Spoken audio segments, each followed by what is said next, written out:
आत्मज्ञान की इस अखंड यात्रा में, आत्मज्ञान की यात्रा में बढ़ते हुए आगे ओम का आलम्बन, गुंजन, ये हर एपिसोड में बताता हूँ मैं। ओम का गुंजन, ओम का स्मरण, ओम ओम ओम ओम ओम ओम, ये आवश्यक है। इसी से अंतस्करण की शुद्धि होगी। बिना अंतस्करण की शुद्धि के आत्मज्ञान होना संभव नहीं है। आत्मा को समझना है अगर, तो अंतस्करण की शुद्धि नितांत आवश्यक है। बिना अंतस्करण के शुद्धि के आत्मज्ञान नहीं होगा। आप आत्मा में नहीं उतर सकते। आत्मा में उतरने के लिए मन, इंद्रिय, मन, बुद्धि विशुद्ध होना चाहिए। शुद्ध तो हमेशा इस्तेमाल होता ही है, शुद्ध शब्द, ये कभी कभी विशुद्ध शब्द इस्तेमाल होना चाहिए। विशुद्ध यानी विशेष शुद्ध। तो ये आत्मा का अनुभव होए, इसके लिए अंतस्करण विशुद्ध होना चाहिए। और विशुद्ध अंतस्करण जिसका भी हो जाएगा वो आत्मा को समझ जाएगा। क्योंकि हमारे अंतस्करण में जो मन बुद्धि है ये सबसे ज़्यादा बिगड़े हुए हैं। बुद्धि तो आदि अनादि बिगड़ी हुई है। हमेशा से बुद्धि भटकाती है। बुद्धि आपको संसार की ओर ले जाती है, विवेक आपको ईश्वर की तरफ ले जाता है। और बुद्धि के हम आश्रित होते हैं। हम बुद्धि के आश्रित हैं। बुद्धि ने जो भी बताया मान लिया हमने और आगे बढ़ गए। फिर चाहे बुद्धि हमें गड्ढे में पटके, जहाँ भी पटके संसार में तो वो रखती ही है। बुद्धि का एक विशेष लक्षण ही है कि संसार में संसार का हानि लाभ बताती है। ऐसा कर लो तो फायदा होगा, ऐसा करो तो नुकसान होगा, ऐसा करो तो फायदा होगा, लाभ हानि। ये बुद्धि का विशेष लक्षण होगा। और हम बुद्धि की बात मानते हैं और इसीलिए संसार में अनादि काल से भटक रहे हैं। जबकि आत्मा हमारा स्वरूप है, हमारा स्वयं का स्वरूप, स्वभाव है। हमारा स्वभाव ही आत्मा है। स्वभाव ही हमारा आनंद है। ईश्वर हमारा स्वभाव है। ईश्वर हमारे स्वभाव में है। लेकिन ये बुद्धि और मन जो बिगड़े हुए हैं और जो हमें भटकाते हैं संसार में, इसके वजह से हमारा अंतस्करण विशेष शुद्ध नहीं हो पाता है। और अंतस्करण शुद्ध ना होने की वजह से हमें आत्मज्ञान का अनुभव नहीं हो पाता, आत्मा का अनुभव नहीं हो पाता। हमें अपने स्वभाव में हम स्थित नहीं हो पाते। स्वभाव यानी शरीर का स्वभाव नहीं, ये भी बहुत बार बताया है मैंने। आदमी शरीर के कुछ आदतों के लिए स्वभाव बोल लेता है। शरीर की कुछ आदतें होती हैं तो कहते हैं उनका स्वभाव भी ऐसा है। स्वभाव सिर्फ एक है, स्वयं का भाव, वो है आत्मा। आप अरूपी हो, असंग हो, अविनाशी हो, शाश्वत हो, सत्य हो, शुद्ध बुद्ध, नित्य हो, नित्य हो, बिल्कुल नित्य नूतन हो। लेकिन समझ में नहीं आ पाता है क्योंकि संसार में उलझे हुए हैं, संसार में भटके हुए हैं।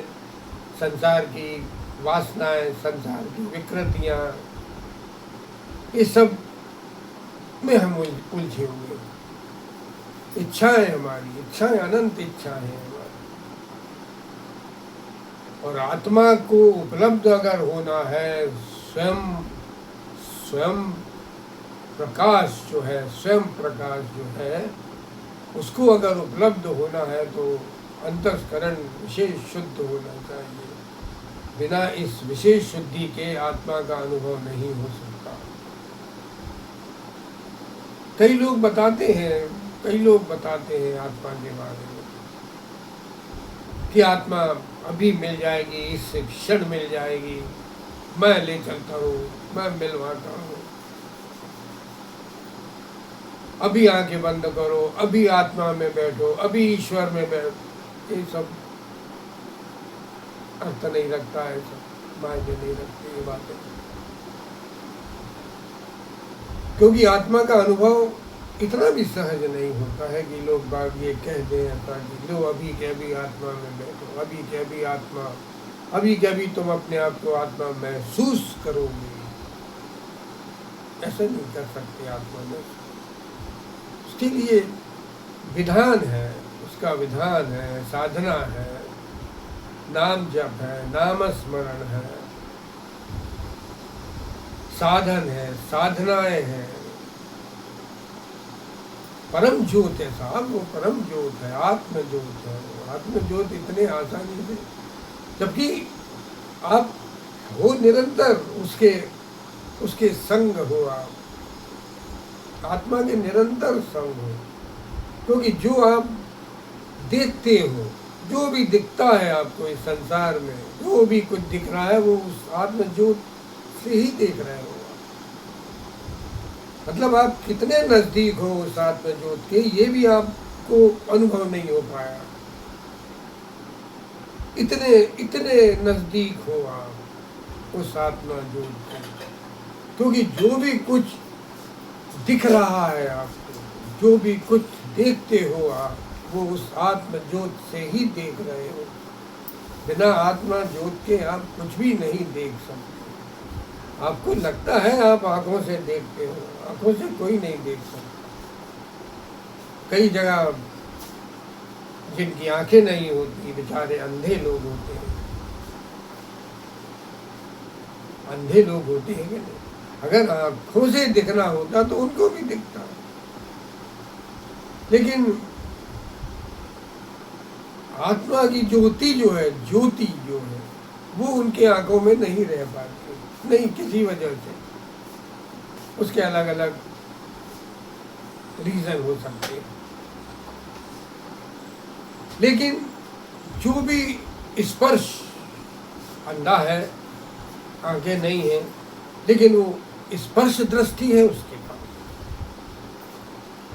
स्पर्श दृष्टि है उसके पास, वो स्पर्श से सब देख लेता है, रुपए देख लेता है, ऐसा कर के 100 का है, 50 का है, स्पर्श दृष्टि है उसके पास।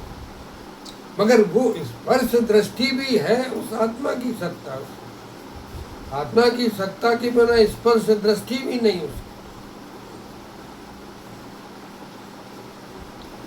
ये आत्म ज्योत है, ये आत्मा की ज्योत है, ये ज्योत बड़ी महत्वपूर्ण है।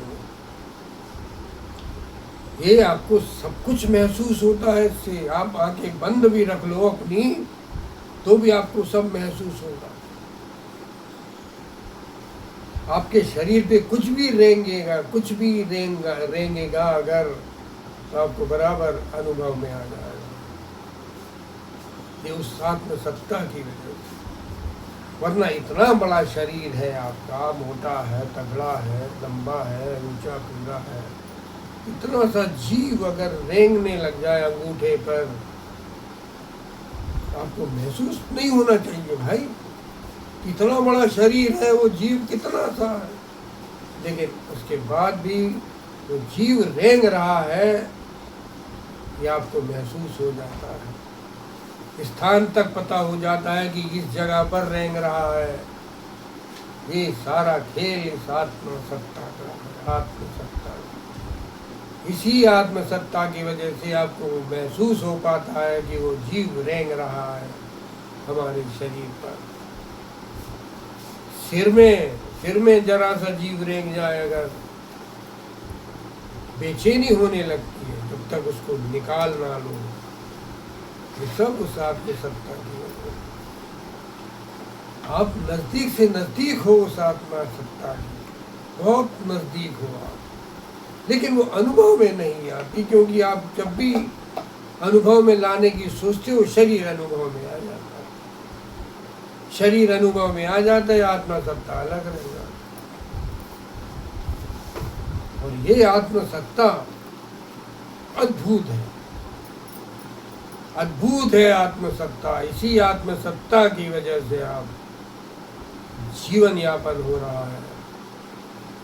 जीवन भी कहा है इसको, एक नाम जीवन है। जीवन, जीवन और मृत्यु। मृत्यु को समझना तो बड़ा कोई अर्थ ही नहीं है। मृत्यु को तो आप कभी समझ ही नहीं पाओगे। आप मृत्यु समझते हो अर्थी वाली मृत्यु को, जो लोग मिट्टी जाती है। मृत्यु को कहाँ समझ सकते हो जब तक आप जीवन को ना समझ लो। बिना जीवन को जाने, बिना जीवन को समझे मृत्यु को कभी नहीं समझ सकते। ऐसे ही यात्रा में बातें होती रहेंगी, आपको अन्य अन्य प्रकार की बातें बताता रहूँगा मैं, और एक दिन आप भी आत्मा के अनुभव में उतरोगे।